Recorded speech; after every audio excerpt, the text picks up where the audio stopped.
तो जी बिहार में एक बार फिर खेला हुई गवाह है। जी हां, नीतीश कुमार एक बार फिर पलट गए, एक बार फिर भाजपा की गोद में बैठ गए। एक ही तो दिल है नीतीश जी, कितनी बार जीतिएगा? पहली बार आपने तब जीता था जब आपने ये कहा था।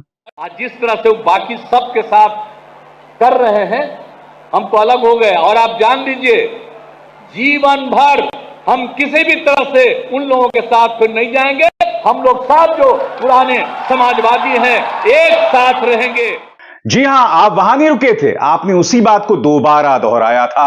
आपने फिर ये कहा था और ये तक कह दिया था कि मर जाएंगे मगर भाजपा के पास नहीं जाएंगे। सुनिए, मर जाना कबूल है, उनके साथ जाना हमको कभी कबूल नहीं है, यह अच्छी तरह जान लीजिए। मगर आज नीतीश कुमार पत्रकारों के सामने आए और कहा कि गठबंधन में वो बात नहीं बन रही है। आप एक चीज नोटिस करेंगे जब मैं उनका बयान सुनाऊंगा दोस्तों, अक्सर क्या होता है जब आप पुराना गठबंधन छोड़ते हैं ना, तो पुराने गठबंधन को गालियां देते हैं। शायद नीतीश कुमार की आंखों में थोड़ी सी शर्म बची हो या थोड़ा सा पानी बचा हो, जिसकी वजह से वो ये सब नहीं कह पाए। आज पत्रकारों के सामने उन्होंने जिस तरह से बात रखी, देखिएगा नीतीश कुमार खुद शर्मिंदगी महसूस कर रहे हैं कि आखिर कितनी बार पलटी मारिएगा जी। सुनिए नीतीश कुमार ने क्या कहा। आप सब लोगों को हम बता देते हैं कि आज हमने इस्तीफा दे दिया, समझ गए ना। आज हमने मुख्यमंत्री से इस्तीफा दे दिया और जो सरकार थी उसको भी समाप्त करने का हमने आज गवर्नर साहब को दे दिया। ऐसी नौबत क्यों आई ऐसी? अरे इसलिए नौबत हुई है कि ठीक नहीं चल रहा था, तो इसीलिए थोड़ी परेशान। आप लोग तो हमसे बहुत पूछ रहे थे, हम बीच में बंद कर दिए थे कुछ बोलना, तो हम देख रहे थे। तो वही सब लोगों की राय, अपने पार्टी के लोगों की राय, चारों तरफ से राय आ रही थी, तो हमने सब लोगों की बात को सुन लिया। तो इसीलिए आज हमने इस्तीफा दे दिया। अब ये जो भी सरकार थी वो समाप्त कर दिया गया। दोस्तों, इस कार्यक्रम में मैं आपको आगे जाके बतलाऊंगा कि आखिर नीतीश कुमार ने बड़ी पलटी क्यों खाई। हालांकि इसका इशारा मैं आपको अपने कार्यक्रम में पहले कर चुका हूं कि वो ऐसा फैसला क्यों कर रहे हैं, उसकी हम चर्चा करेंगे। मगर आज जनता दल यूनाइटेड के कई नेताओं का जो दोहरा मापदंड है वो सामने उभर कर आया। सबसे पहले पार्टी के प्रवक्ता अब जाकर राजद के भ्रष्टाचार की बात कर रहे हैं। सुनिए माननीय नीरज कुमार क्या कह रहे हैं। वो कह रहे हैं कि भ्रष्टाचार की वजह से हमने जो है राजद का साथ छोड़ दिया, यानी कि भ्रष्टाचार का जिन्न एक बार फिर सामने आ गया है। सुनिए माननीय नीरज कुमार क्या कह रहे हैं। राजद नेतृत्व बेचैन है। बेचैनी का कारण साफ है कि चूंकि इन लोगों की आदत में शुमार रहा है नौकरी के बदले जमीन लेने का। तो 2,15,000 शिक्षकों की बहाली जो तय सीमा में माननीय नीतीश कुमार जी के नेतृत्व में हुआ, जिसमें न पदस्थापन में चल पाया न नौकरी देने में चल पाया, तो स्वाभाविक है अनर्गल प्रलाप कर रहे हैं। अनर्गल प्रलाप पर रोक लगाइए, वरना अंजाम इसका राजनीति में बेहतर नहीं होगा। यानी कि 1.5 साल से आप राजद के साथ रहे, तब आपको भ्रष्टाचार नहीं दिखाई दिया, अब जाकर आपको भ्रष्टाचार दिखाई दे रहा है। क्योंकि नीरज कुमार भी जानते हैं कि प्रदेश की जनता देख रही है, नीतीश कुमार की क्रेडिबिलिटी बहुत जोरों से जमीन की तरफ जा रही है। और आप जब बार बार एक राग अलापते हैं जिसकी कोई जमीन ना हो, तब जाहिर सी बात है आपकी बात पर कोई विश्वास नहीं करता है। केसी त्यागी कायदे से नेता मुझे बहुत पसंद है। वो क्या कह रहे हैं, इंडिया गठबंधन टूट की कगार पर है, कांग्रेस के अड़ियल रवैये ने इसे तार तार कर दिया है। उत्तर प्रदेश में अखिलेश और बंगाल में ममता भी दुखी हैं। यह बात कह रहे हैं केसी त्यागी। अब ऐसे में केसी त्यागी से एक सवाल जिस पर मैं चाहूंगा आप गौर कीजिए। चाहे ममता बनर्जी हो चाहे अखिलेश यादव हो, हालांकि मैं बता दूं अखिलेश यादव ने कांग्रेस को 11 सीटें दी। उसी तरफ से ममता बनर्जी की भी बात करें, वो अकेले चुनाव लड़ रही हैं, मगर वो बीजेपी की गोद में जाकर नहीं बैठी हैं। आज जो केसी त्यागी ये कह रहे हैं कि कांग्रेस के अड़ियल रुख की वजह से हमें यह फैसला उठाना पड़ा, बड़ा सवाल यहां पर क्या आप अपनी विचारधारा के साथ समझौता कर सकते हैं? केसी त्यागी साहब, आप तो निहायत ही सेक्युलर आदमी हैं, धर्मनिरपेक्ष आदमी हैं। नीतीश कुमार भी धर्मनिरपेक्षता की दुहाई देते रहते थे। सिर्फ इसलिए कि कांग्रेस का अड़ियल रवैया था, आपने गठबंधन को तोड़ दिया और भाजपा की गोद में जाके बैठ गए। भाई, आप वही कर सकते थे जो बात ममता ने की या फिर आम आदमी पार्टी ने पंजाब में की। आप कांग्रेस के साथ गठबंधन ना करते, क्योंकि इसमें दो राय नहीं है कि कांग्रेस को अब भी लग रहा है कि वो 80 के दशक में है या साल 2004 से 2014 के बीच में है, जहां वो सत्ता में है, और उसका वो अहंकार सामने उभर कर आता रहता है। और मैंने आपको इसी मंच पर बताया था कि चाहे अधीर रंजन चौधरी हो, अजय राय हो, कमलनाथ हो, इन तमाम नेताओं की वजह से कांग्रेस को जबरदस्त नुकसान हो रहा है तमाम उन राज्यों में जहां पर उनका गठबंधन है या हो सकता है। इसमें दो राय नहीं है। मगर अगर कांग्रेस के अड़ियल रवैये की दुहाई देनी थी तो आप उन्हें कोई सीटें ना देते। सीधी सी बात हो सकती है और तेजस्वी भी आपकी बात मान जाते। हकीकत कुछ और है दोस्तों। मैं आपका परिचय दो लोगों से करवाना चाहूंगा आपकी स्क्रीन पर। यह हैं अशोक चौधरी, जो पहले कांग्रेस में नेता हुआ करते थे, और यह हैं विजय चौधरी, जो कि वित्त मंत्री हैं बिहार के। दोनों अब जनता दल यूनाइटेड में हैं। हकीकत क्या है मैं आपको बताता हूं दोस्तों, और इसका जिक्र मैं पहले अपने शो में कर चुका हूं, मगर आज मैं आपको विस्तार से बताने वाला हूं कि नीतीश कुमार ने कदम क्यों उठाया। इसकी वजह ये दो नेता हैं। ये दो नेता जो लगातार नीतीश कुमार के स्वास्थ्य का फायदा उठाते रहे, उनके खराब स्वास्थ्य का फायदा उठाते रहे। उन्हें यह लगातार बताते रहे कि देखिए, राम मंदिर के उद्घाटन के बाद और उससे पहले भी जो तमाम घटनाक्रम चल रहा है, अगर आपने राजद के साथ चुनाव लड़ा तो आपको 6 सीटें भी नहीं मिलेंगी। अब हो सकता है यह बात सही हो, मगर यह भी हो सकता है कि यह बात गलत हो। मगर बड़ी बात कि आप अभी से भविष्यवाणी कैसे कर सकते हैं। और उससे भी बड़ी बात, अगर भाजपा को लग रहा था कि राम मंदिर के आधार पर उसे वोट्स मिल रहे थे, अपने दम पर उसे 400 सीटें मिल रही थी, तो भाई नीतीश कुमार, जिनके बारे में अमित शाह ने कहा था कि भाई सवाल ही नहीं है हम अपने पार्टी में शामिल करें, उन्हें आप अपने खेमे में क्यों शामिल कर रहे हैं भला? याद है कि नहीं आपको अमित शाह ने क्या कहा था? फिर सुनते हैं। एक बात स्पष्ट कर देता हूं, किसी के मन में यह संशय हो कि चुनाव के परिणामों के बाद नीतीश बाबू को फिर से भाजपा एनडीए में लेगी, तो मैं बिहार की जनता को स्पष्ट कह देना चाहता हूं और लल्लन बाबू को भी स्पष्ट कहना चाहता हूं, आप लोगों के लिए भाजपा के दरवाजे हमेशा के लिए बंद हो चुके हैं। तो यहां पर विरोधाभास दिखाई देता है। एक तरफ भाजपा नीतीश कुमार से हाथ मिलाना चाहती है, यानी कि राम फैक्टर को लेकर उसमें विश्वास नहीं है। उसे नहीं लगता कि अपने दम पर वो अगर चुनाव लड़े तो बिहार में उसे 30-35 सीटें मिल सकती हैं। और दूसरी तरफ अशोक चौधरी और विजय चौधरी नीतीश कुमार को लगातार समझा रहे थे कि भाई राम वेव है, राम के नाम पर लहर है, इसीलिए आप भाजपा से हाथ मिला लीजिए। मगर आपके जहन में एक और सवाल होगा कि आखिर विजय चौधरी और अशोक चौधरी ये काम क्यों कर रहे हैं? आपको एक बात याद रखनी पड़ेगी दोस्तों, अगर आप भाजपा के साथ दो हाथ करना चाहते हैं ना, भूल जाइए राजनीतिक विरोधी के तौर पर भी, अगर आप पत्रकार होने के नाते भी इस सरकार से सवाल उठाना चाहते हैं, तो आपका दामन होना चाहिए पाक साफ।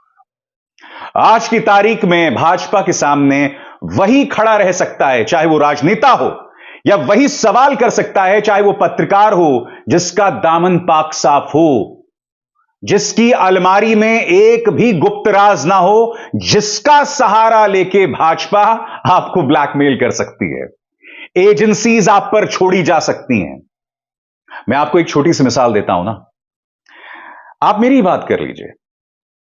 इनकम टैक्स के जरिए झूठा केस हम पर फाइल किया गया, ईडी ने मुझसे पूछताछ की, मेरे घर पर anti terror cell, Delhi police की एंटी टेरर सेल मेरे घर में घुस गई। मेरे बारे में कहा जाते रहा कि भाई चाइना से पैसा लिया, चाइना से पैसा लिया है, कोई सबूत नहीं। क्या मैंने इस सरकार से सवाल पूछना बंद किया? बिल्कुल नहीं बंद किया। क्यों? विश्वास अपनी ईमानदारी पर और जाहिर सी बात है वो लोग इस सरकार से सवाल नहीं कर सकते जिनके बैंक अकाउंट्स में कई राज छुपे हुए हैं। विदेशों में कई लोगों के बैंक अकाउंट्स हैं, या कई राज विदेशों में छुपे हुए हैं, या द्वारका में कोई राज छुपा हुआ है। जिन लोगों के ये राज हैं वो भाजपा से सवाल नहीं कर सकते। अब मैं ये तो नहीं कह रहा हूं कि विजय चौधरी और अशोक चौधरी की कोई कमजोर नब्ज भाजपा के हाथ में रही होगी, नहीं, बिल्कुल नहीं कह रहा हूं। मगर बड़ा सवाल यह कि अगर भाजपा खुद राम लहर को लेकर बिहार में कॉन्फिडेंट नहीं है, बिहार में आत्मविश्वास नहीं है, तो फिर यह बात विजय चौधरी और अशोक चौधरी लगातार नीतीश कुमार को क्यों कह रहे हैं? और स्वाभाविक सी बात है दोस्तों, प्रतिक्रिया आनी शुरू हो गई है। कांग्रेस के अध्यक्ष मल्लिकार्जुन खड़गे ने न्यूज 24 की इस खबर के मुताबिक नीतीश कुमार को पलटू बता दिया है। क्या कहा मल्लिकार्जुन खड़गे ने, आइए सुनते हैं। लालू जी से जब बात किया, तेजस्वी से जब बात किया था, उन्होंने बोल रहे थे कि हमको भी ऐसा संशय आ रहा है कि ये हमारे हाथ से चले जाएगा, तो इसीलिए हम और आप मिलके लड़ना है, लड़ेंगे। मैं फिर भी कोशिश करता हूं उनको अपने साथ रखने का। अगर वो रहना चाहते हैं तो ठीक है, अगर हम कितना कहे तो भी अगर वो जाना चाहते हैं तो वो जाएगा ही। इसीलिए ये पहले से मालूम था, लेकिन हमने ये इंडिया अलायंस को इंटैक्ट रखने के लिए हम होके कोई बात अगर गलत करेंगे तो वो रॉन्ग मैसेज आएगा। इसीलिए हमने कल लोग पूछे मुझे, परसों पूछे, तो मैं यही कहा कि देखेंगे, अभी हम तो उसका डेवलपमेंट हमको मालूम नहीं, उसके बाद हम देखेंगे, हमने ये कहा था।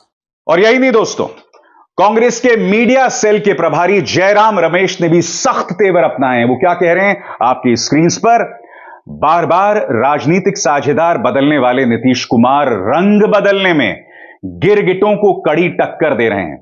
इस विश्वासघात के विशेषज्ञ और उन्हें इशारों पर नचाने वालों को बिहार की जनता माफ नहीं करेगी।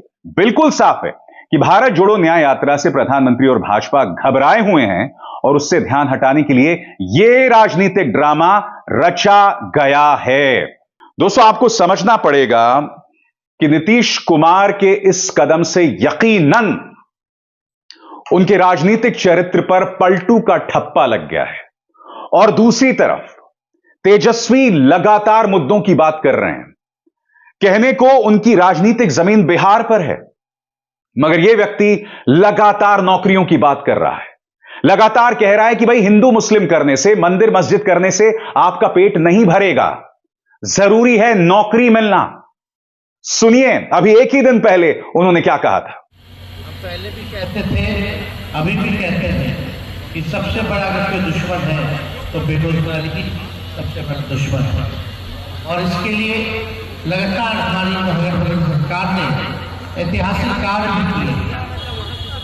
लगभग 4.5 लाख से भी ज्यादा नौकरियां जो है 1.5 साल के अंदर हम लोगों ने देने का काम। इससे बड़ा काम आज तक किसी भी देश के राज्य सरकार ने नहीं किया। और ये सिलसिला रुका नहीं, ये सिलसिला लगातार आगे चलता रहेगा। हम सब लोगों ने कमिटमेंट किया था, उस चीज को हम लोग पूरा करें। और यही वजह है कि तेजस्वी यादव का जो कद है वो लगातार बिहार में बढ़ता जा रहा है।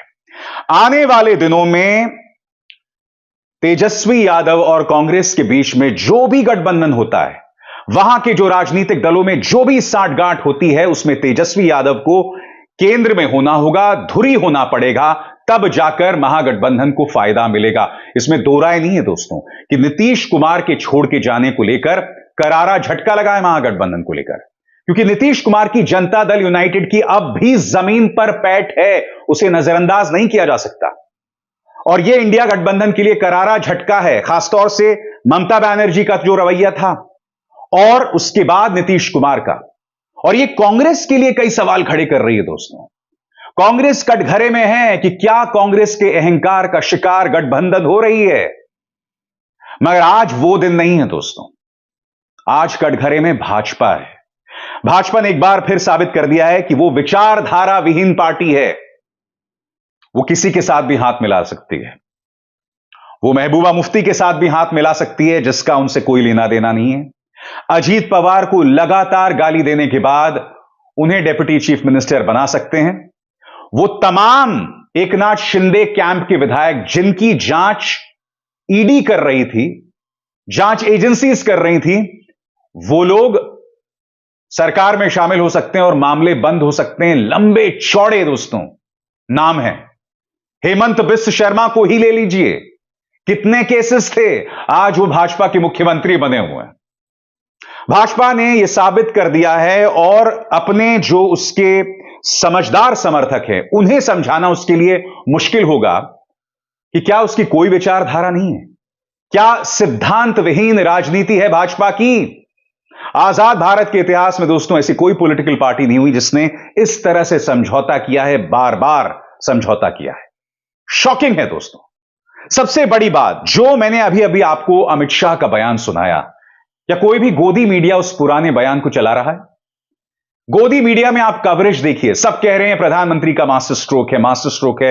यकीनन राजनीतिक मास्टर स्ट्रोक है, मगर राजनीति में कुछ मर्यादाएं भी तो होनी चाहिए। बड़ा सवाल यहां पर, आखिर क्यों बगैर सिद्धांतों के यहां पर चला जा रहा है? आखिर क्यों गोदी मीडिया यह सवाल नहीं करता? हकीकत यह है दोस्तों कि जहां नीतीश कुमार ने खुद को राजनीतिक तौर पर एक हल्का आदमी साबित किया है, वहीं भारतीय जनता पार्टी ने भी साबित कर दिया है कि उसके लिए ना राष्ट्रवाद के कोई मायने हैं, ना श्री राम के कोई मायने हैं। उसके लिए मायने अगर कुछ रखता है तो सत्ता में बने रहना। वरना इसी नीतीश कुमार के बारे में न जाने क्या क्या कहा था। याद है आपको, अभी कुछ ही दिनों पहले विधानसभा में नीतीश कुमार के एक बयान को लेकर किस तरह से बवाल किया था भाजपा और उसकी समर्थक मीडिया ने। क्या गोदी मीडिया नीतीश कुमार का वो पुराना बयान चला रही है? अब नहीं चला रही है ना। यानी कि मीडिया सवाल नहीं करेगा और भाजपा को भी कोई दिक्कत नहीं है। इसीलिए भाजपा को भी ढोंग बंद करना चाहिए देशभक्ति का, राष्ट्रवाद का, पाकिस्तान चले जाओ का, या फिर हमारे श्री राम के नाम पर वोट बटोरने का। आप एक सिद्धांत विहीन पार्टी हैं, यह साबित हो गया है। अभिसार शर्मा को दीजिए इजाजत। नमस्कार।